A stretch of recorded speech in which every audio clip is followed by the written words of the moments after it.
Laurent Wauquiez, bonsoir. Bonsoir. Vous êtes président des Républicains, président de la région Auvergne-Rhône-Alpes. Alors ce soir a lieu le dîner du CRIF dans un contexte particulier puisque ça intervient au lendemain de ce grand rassemblement contre l'antisémitisme place de la République. Et on va évidemment en parler. Mais d'abord sur le discours attendu d'Emmanuel Macron ce soir devant le CRIF. Est-ce que vous en attendez quelque chose ? Oui, parce que d'abord, ça ne m'intéresse pas d'avoir un propos politicien sur ce sujet. Parce que je pense que l'heure est suffisamment grave pour qu'on essaye de laisser de côté tous les clivages et que tout ce qui permet de lutter contre l'antisémitisme soit saisi. Mais il y a des conditions à ça. On a eu beaucoup de discours. On a eu même, si on est très honnête, beaucoup de rassemblements comme celui d'hier. La question aujourd'hui, c'est plus ça, c'est les actes. Il faut des actes et des vrais actes. Et il faut surtout que toute la France ouvre les yeux. Vous savez, moi j'ai pris comme un coup de poing un échange que j'ai eu, qui était à l'école Hortora à Toulouse. L'école qui a été rebaptisée après les attentats de Toulouse. Et j'avais voulu aller échanger avec les élèves, qui étaient des élèves au lycée, sur ce qu'était leur vie ordinaire, d'étudiants, aimant la République, aimant la France, attachés à leur judaïté, pratiquants, et juste demandant à être respectés. Je vais vous l'avouer très honnêtement, et je m'en suis voulu. Je n'aurais jamais soupçonné ce dont ils m'ont parlé. Cette espèce d'antisémitisme ordinaire, que je pense que bien des Français sous-estiment. Il n'y en a pas un seul d'entre eux dans une salle de classe qui faisait quoi, 25 élèves, qui m'ait pas dit que pour eux être traités de sales juifs, c'était leur quotidien chaque semaine. J'ai essayé de me rappeler ce qu'était notre situation quand nous on était étudiants. C'était pas comme ça. Ça s'est dégradé avec une vitesse hallucinante. Ensuite j'ai rééchangé avec des amis, une de mes amies, avec lesquelles je lui demandais mais quand nous on était étudiants, non, c'était pas l'ordinaire, c'était pas la vie quotidienne. Un étudiant me dit je participe à un club de basket. Tout s'est très bien passé, tant que personne n'avait compris que j'étais juif. Ensuite, quand ils ont compris, quand ils passaient devant moi, ils faisaient le salut nazi. La France, la République, c'est ça qu'on est devenu ? Nous, ce pays dont on disait heureux comme un juif en France. Aujourd'hui, où bien des familles juives envisagent très sérieusement le fait de dire, est-ce qu'on a encore un avenir en France? C'est ça aujourd'hui la situation. Et à ces familles-là, vous leur dites quoi? Vous dites que vous comprenez qu'elles se posent la question? Non mais c'est une évidence. Oui. Qui ne peut pas comprendre qu'on se pose la question? Qui ne peut pas comprendre que quand vous avez peur pour vos enfants, quand la question se pose de savoir si aujourd'hui encore en France, vous pouvez aller dans la rue en portant une kippa, est-ce que c'est encore possible? Est-ce que vous prenez un risque pour votre vie? J'ai échangé avec le rabbin de Lyon, qui est un fort caractère. C'est peu de le dire. Moi, c'est quelqu'un que j'adore, mais c'est un fort caractère. Avec un humour parfois assez pince sans rire, mais surtout acidulé. Parce qu'il y a chez lui aussi de la souffrance. Il a l'habitude de marcher dans les rues. Quand il raconte ce qu'il subit dans les rues de Lyon, à la ville où moi je suis né, c'est juste ahurissant. Alors maintenant, qu'est-ce qu'il faut? C'est pas les paroles qui comptent, c'est les actes. Les actes, ça veut dire quoi?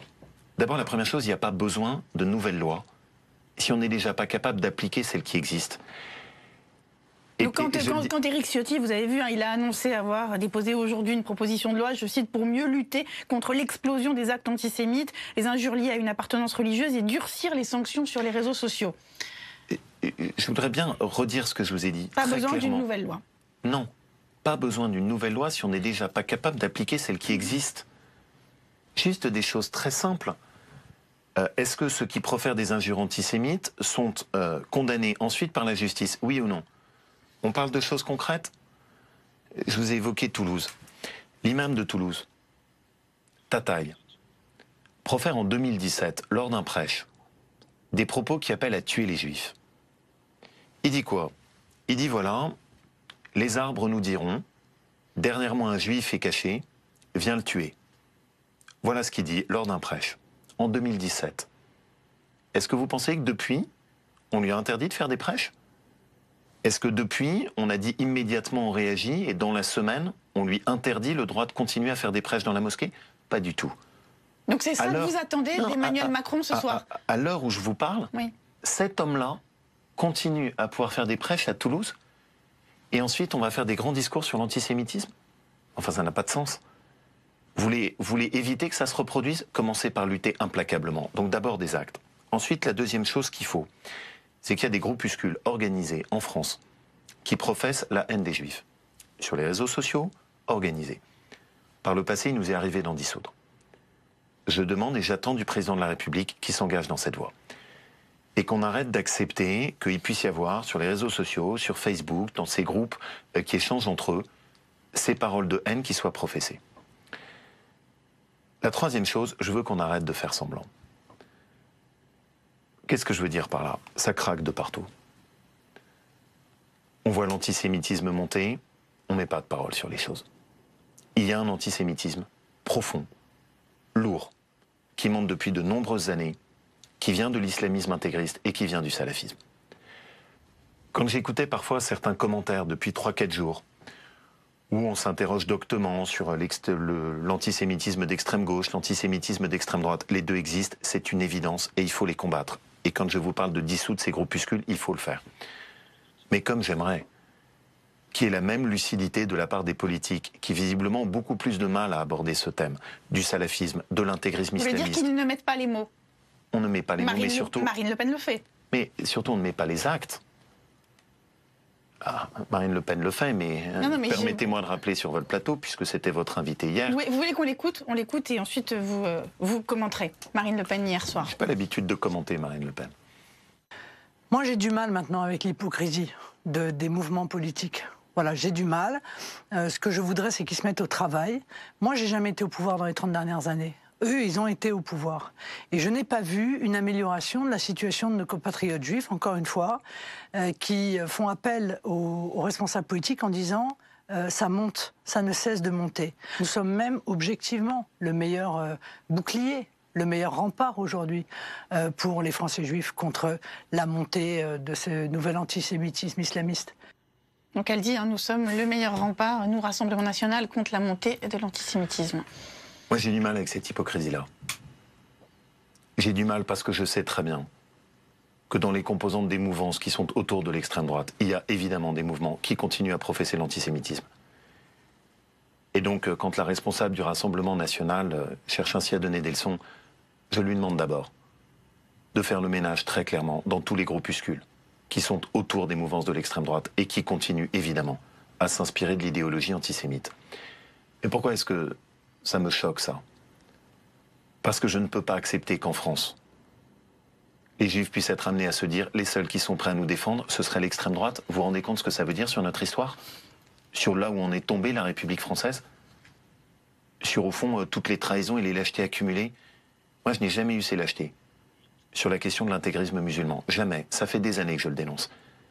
À une époque où le dire vous valait immédiatement l'opprobre et les accusations de racisme. Je n'ai pas démissionné sur cette question et je ne démissionnerai jamais. Je sais très bien les pressions qui peuvent s'exercer en se disant « oulala, au secours ». Il y a des voix derrière. Il y a des enjeux politiques. Vous savez, quand j'ai été élu à la tête de ma région, une des premières choses qui m'a été demandée, c'était de financer un institut culturel musulman, dans lequel, en réalité, il y avait des financements étrangers et de pays dont je considère qu'ils ne sont pas clairs dans le rapport au salafisme et à l'intégrisme musulman. J'ai eu toutes les pressions. On m'a expliqué que c'était extrêmement dangereux en termes de voie et d'avenir politique. J'ai refusé. Je ne viens pas ici sur votre plateau en ayant une parole circonstanciée qui serait parce que je suis avec vous. Ce discours-là, je le tiens de la même manière. Et quand j'ai échangé avec la communauté musulmane à Toulouse, je leur ai tenu le même discours. On ne peut pas accepter que prospère à l'ombre des mosquées le salafisme. Il y a en France 100 mosquées salafistes. Combien ont été fermées?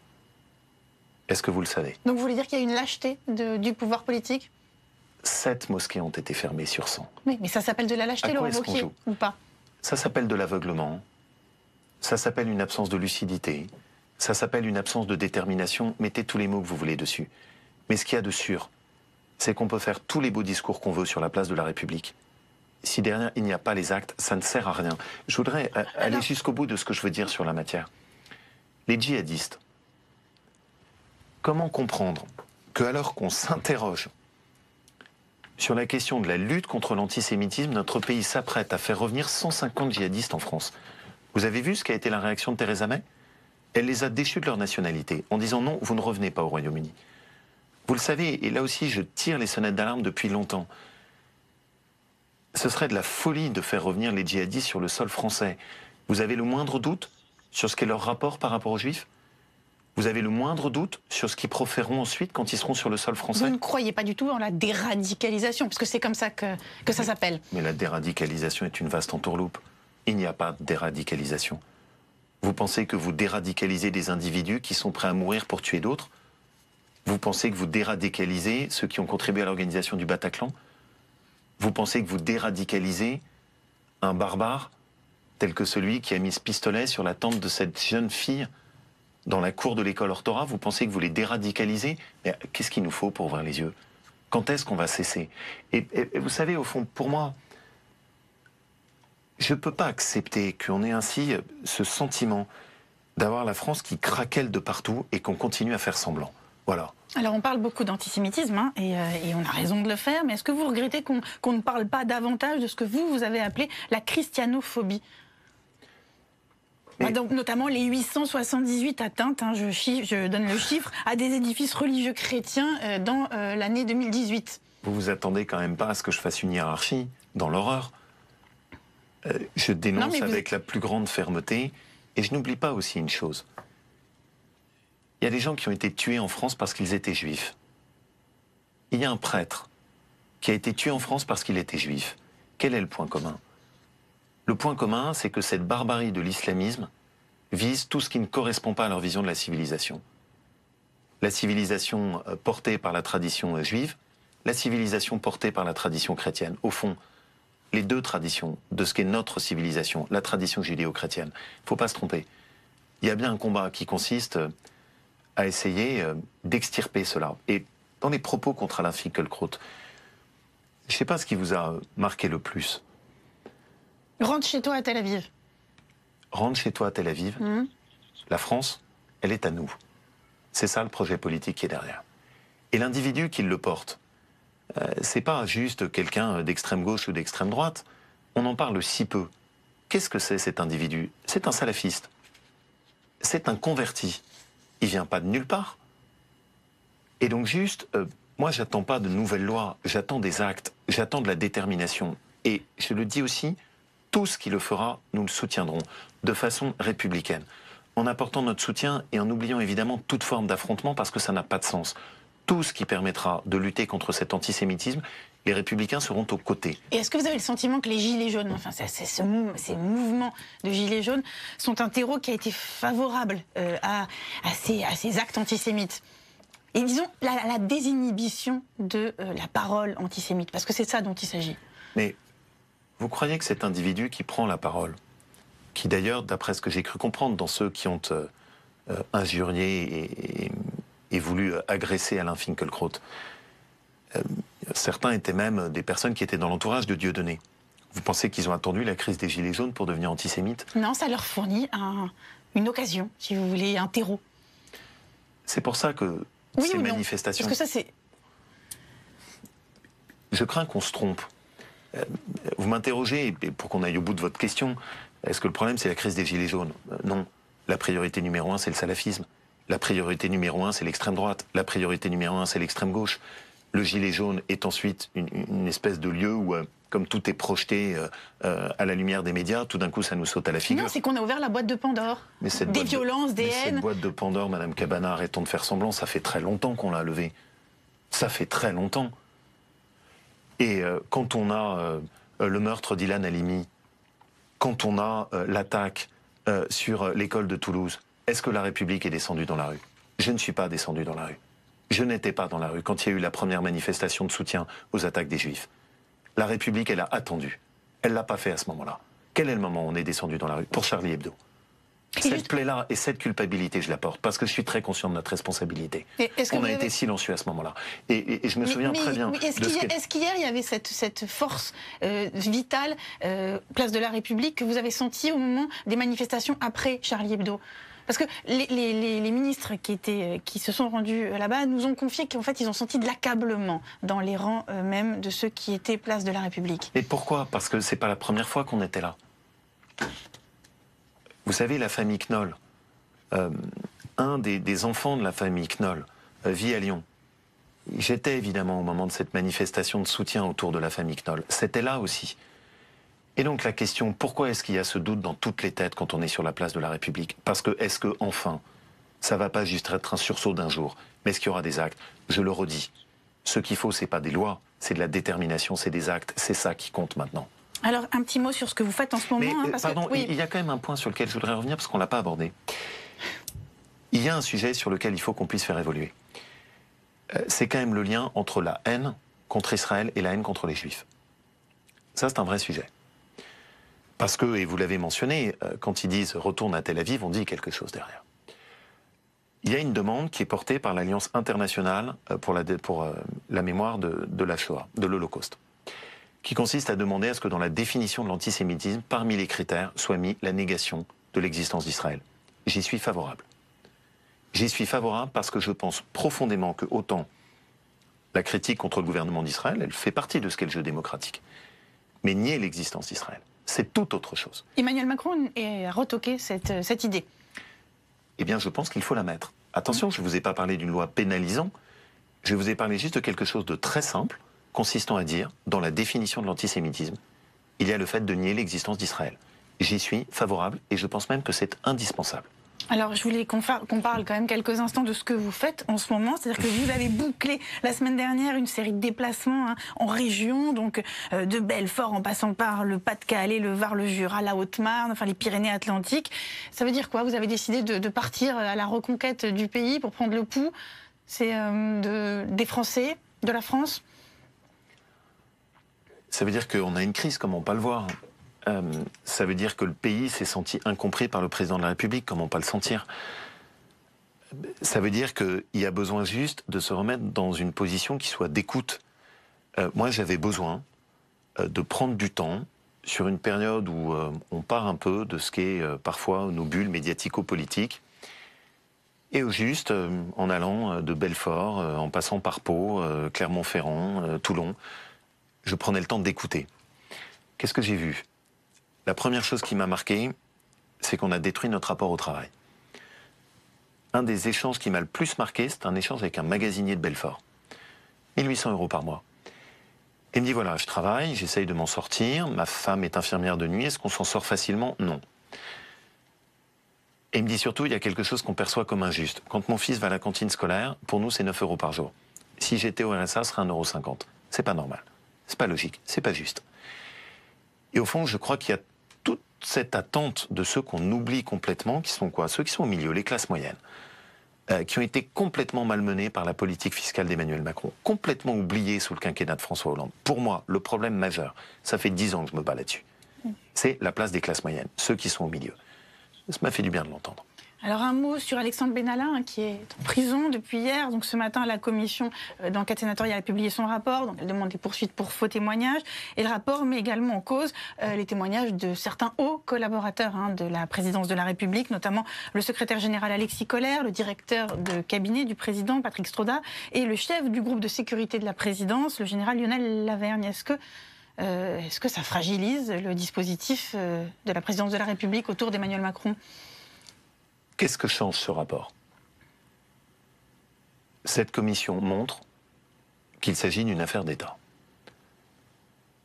Ce rapport est accablant pour l'Élysée. Si vous additionnez tout ce qui est établi dans le rapport, d'abord les privilèges et les pouvoirs exorbitants octroyés à M. Benalla. Ensuite, le contrat négocié avec un oligarque russe qui pose quand même des questions lourdes, à la fois sur la sécurité, mais aussi sur la préservation des intérêts de notre pays, au moment où il était à l'Élysée.